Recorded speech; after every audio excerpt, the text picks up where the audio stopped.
జూబ్లీహిల్స్ ఉప ఎన్నిక అభ్యర్థి ఎవరు? బీఆర్ఎస్ క్లారిటీగా ఉంది. సానుభూతి అస్త్రంతో మనల్ని ఎవడ్రా బీట్ చేసేది అన్న ధీమాతో ఉంటే కాంగ్రెస్ బీజేపీకి మాత్రం అభ్యర్థి వేటలో నిమగ్నమయ్యాయి. క్యాండిడేట్ సెలక్షన్ కు తర్జన భర్జన పడుతున్నాయి. మరి ఈ రెండు పార్టీల్లో పోటీకి సుముఖంగా ఉంది ఎవరు? రెండు జాతీయ పార్టీలు ఎవరి పేర్లను పరిశీలిస్తున్నాయి?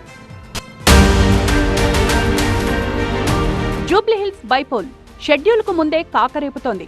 ప్రధాన పార్టీలో టెన్షన్ పుట్టిస్తోంది. సిట్టింగ్ స్థానాన్ని కాపాడుకునేందుకు బీఆర్ఎస్ ఇప్పటికే క్యాంపెయిన్ ప్రారంభించింది. మాగంటి సతీమణి సునీతకు టికెట్ కేటాయించి జోరుగా ప్రచారం నిర్వహిస్తోంది.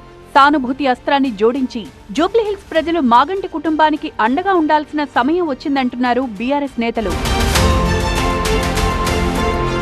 జూబ్లీహిల్స్ లో ఎలాగైనా గెలవాలని పట్టుదలతో ఉన్నాయి అధికార కాంగ్రెస్, విపక్ష బీజేపీ. రెండు పార్టీలు ఈ ఎన్నికను ప్రెస్టేజ్ గా తీసుకుని కమిటీలు, సబ్ కమిటీలు, సర్వేలు, సమీక్షలతో బిజీగా మారాయి. అభ్యర్థి ఎంపికపై ఫోకస్ పెట్టాయి. కాంగ్రెస్ 3 కమిటీ నుంచి ఇప్పటికే లిస్టు ఖరారైనట్లు తెలుస్తోంది. లిస్ట్ లో 3 పేర్లు బలంగా వినిపిస్తున్నాయి. నవీన్ యాదవ్, బొంతు రామ్మోహన్, సిఎన్ రెడ్డి పేర్లను అధిష్టానం పరిశీలిస్తున్నట్లు తెలుస్తోంది. బీఆర్ఎస్ సానుభూతిని బ్రేక్ చేస్తూ పార్టీని గెలుపు తీరాల వైపు తీసుకెళ్లే వారి కోసం తీవ్రంగా కసరత్తు చేస్తోంది కాంగ్రెస్. సో ఎలిమినేషన్ తర్వాత ఎవరు ఫైనల్ అవుతారన్నది హస్తం పార్టీలో గుబులు రేపుతోంది. బీఆర్ఎస్ సెంటిమెంట్ తో వచ్చినా, బీజేపీ మరో వ్యూహంతో వచ్చినా కంటోన్మెంట్ ఫలితాలే జూబ్లీహిల్స్ లోనూ రిపీట్ అవుతాయంటున్నారు మంత్రి పొన్నం ప్రభాకర్. గత 10 సంవత్సరాలుగా నిర్లక్ష్యానికి గురైనటువంటి సమస్యలు కంటోన్మెంట్ ప్రజలు ఎట్లయితే చైతన్యాన్ని చూపెట్టి అధికారంలో ఉన్న కాంగ్రెస్ పార్టీ అభ్యర్థులు ఉప ఎన్నికలు గెలిపించిండ్రో, జూబ్లీహిల్స్ లో కూడా అట్లనే గెలిపించి జూబ్లీహిల్స్ అభివృద్ధికి సంబంధించి మీ యొక్క బాధ్యత నిర్వహించండి. దాని తదుపరి అభివృద్ధికి సంబంధించి పూర్తి బాధ్యత గౌరవనీయులైన ముఖ్యమంత్రి రేవంత్ రెడ్డి గారిది.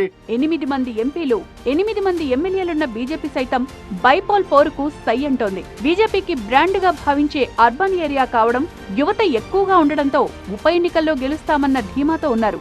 బీజేపీలోనూ అభ్యర్థి ఎంపిక కోసం 3 కమిటీ ఏర్పాటు చేశారు. ఇవాళ బీజేపీ ఆఫీస్ బేరర్స్ మీటింగ్ నిర్వహించేందుకు సిద్ధమయ్యారు. బీజేపీ నుంచి రేసులో దీపక్ రెడ్డి, కీర్తిరెడ్డి, ఆకుల విజయ, వీరపనేని పద్మ పేర్లున్నాయి.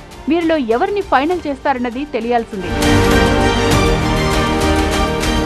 గత ఎన్నికల్లో గ్రేటర్ హైదరాబాద్ పరిధిలో అన్ని ఎమ్మెల్యేలు బీఆర్ఎస్ మాత్రమే గెలిచింది. సో సిటీ బీఆర్ఎస్ దే అన్న ధీమాతో గులాబీ పార్టీ ఉంది. సునీతపై ఉన్న సానుభూతిని గెలిచే దమ్మున్న నేత కోసమే కాంగ్రెస్, బీజేపీ తర్జన భర్జన పడుతున్నట్లు తెలుస్తోంది.